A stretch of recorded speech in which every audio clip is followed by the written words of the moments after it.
I wanted to start a series called Coffee and Community, just so that I could be able to introduce some of my squad and some of my teammates throughout the race, that you can get to know a little bit more about them and we can just have some conversations. For my first guest ever on Coffee and Community, we have the Lexi Ballard.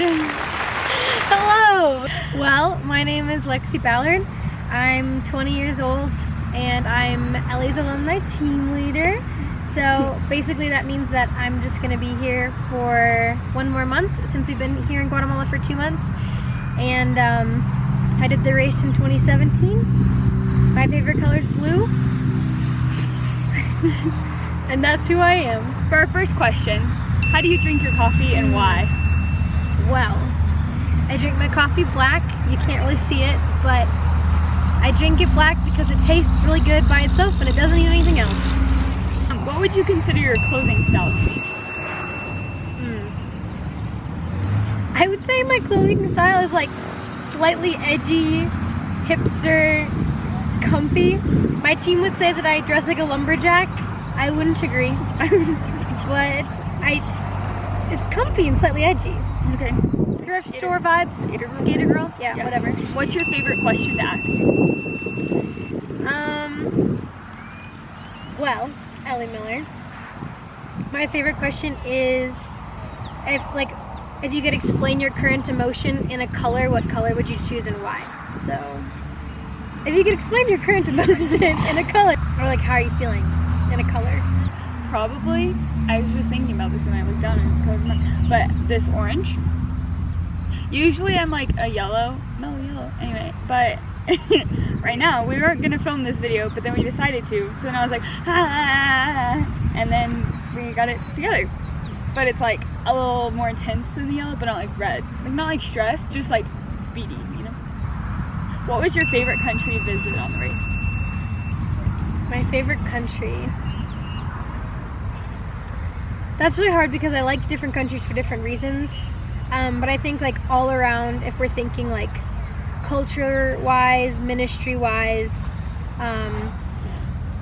like intimacy with the Father, team dynamic, like all of that included, probably Ukraine. It was also during fall, and so it was just absolutely gorgeous, and we got to celebrate just fall weather, and the leaves were beautiful, and yeah, just everything about that month was incredible. So that was month 2 of my race. So, October. Over 2 years ago. Oh, 2 years ago. Isn't that crazy? Yeah. What will you miss most about your team? Oh man, so many things. Y'all's intentionality with just like the way that you love me, and like the way that you seek me in the ways that, you know, that I seek to be loved, and also in your own like unique ways. Like I will definitely miss, like, each of you bring all of yourselves to the table every day, and you're all just so unique and beautiful, incredible humans. So I will definitely like miss your levels of intentionality, and just like getting to be in your space and learn from you. I think also just your hunger for the Lord. Like it's something that I'm going to miss, but I'm also like so excited to see you at PSL and just see how the Father like continues to grow you and continues to like push you into deeper levels of Him. Like it's gonna be incredible. It already has been. So That pushes me to my next question. How are you best loved? I think when I'm, especially like if I have just recently met someone and like have just mentioned things that I appreciate to them, like there's some things that you guys know about me that I love. You know that I love coffee, and you know that I love quality time and things like that. But like the little details that, like, if people remember that, I'm like, whoa, I only told you that once. Like you obviously pay a lot of attention and like really care a ton to see me and see my needs. So I think when people are like extra intentional in the little ways, that makes me feel so loved. Outside of that, just notes, just whenever I get notes, and prophetic words is like incredible. When people like take the time to seek the Father on my behalf, I'm like, are you kidding me? That's incredible. So, what's something about yourself that you wish other people knew, like that they don't necessarily always pick up on, but you're like, oh, I wish they knew that? You know? This is like just kind of funny, but one of my favorite things is wearing like fun socks.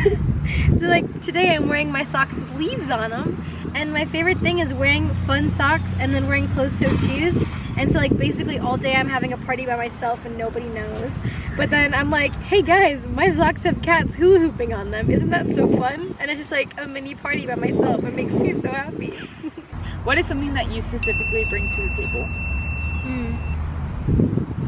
I think something that like specifically like you don't see a lot of in our age range that like I very highly value is discipline.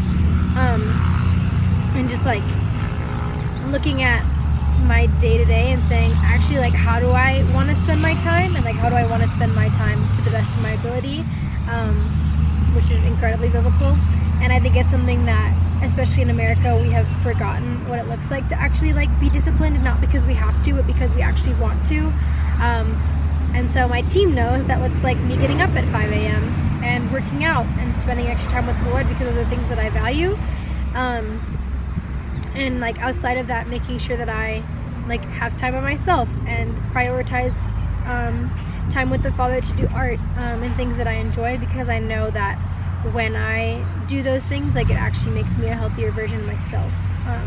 So discipline is something that I very highly value and something that I like to give away to others as well. Do you have any questions for me?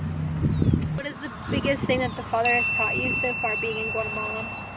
Honestly, we kind of talked about it a lot last night, but like taking like ownership of your faith and taking like ownership of your race, and like even past your race, like just taking ownership of like what the Father has given you and like what opportunities you can have through that, has been like super big. Like just in a lot of the small things I'm learning, I'm realizing that they are connected to like taking ownership of what's going on in my life, and just like even through my whole testimony, like the Lord has spoken so much like ownership over me, like what could have been like super shameful or like what could have something I could have hid from, like the Lord has allowed me to take ownership of that and be like, no, this is like what you've given me and what you like have redeemed me from.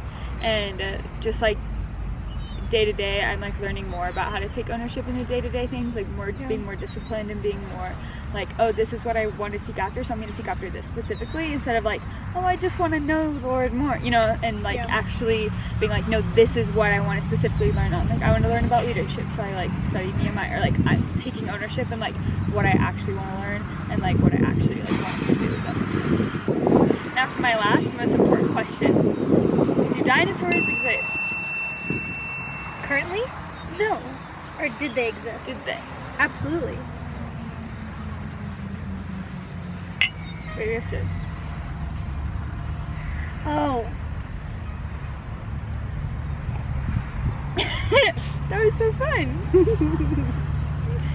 Any last minute comments, remarks, questions, concerns for the audience? Challenge them. Challenge them. Oh yeah. One of the biggest things the Lord has been teaching me recently in this season is just along the themes of inheritance and like what actually is ours to claim, and what are things in our lives that we are claiming as ours given by the Father that actually He never spoke over us. So that could look like insecurities or low self-worth, or just circumstances that has happened in your life that have affected you negatively, that because they've affected us, we've taken and said, oh, this is mine to own. And like an example is like I'm like claiming that like you are a victim and that's yours to own, and that's something that the Lord has put on you, which is like not from the Father. We've just been talking a ton about speaking life and speaking life over ourselves and over our situations, and what it looks like to actually like speak out what the Father has actually placed in us. And so like, yeah, I guess my challenge is to sit with the Lord and ask Him, is there anything that you've been claiming as yours, either claiming as your identity or claiming as your portion and your inheritance from the Father, that actually was something that He never put on you? And then to also ask the Father, what is your inheritance and what is your portion, and like at the core of your identity, who are you? Go get him. Adios. Ciao.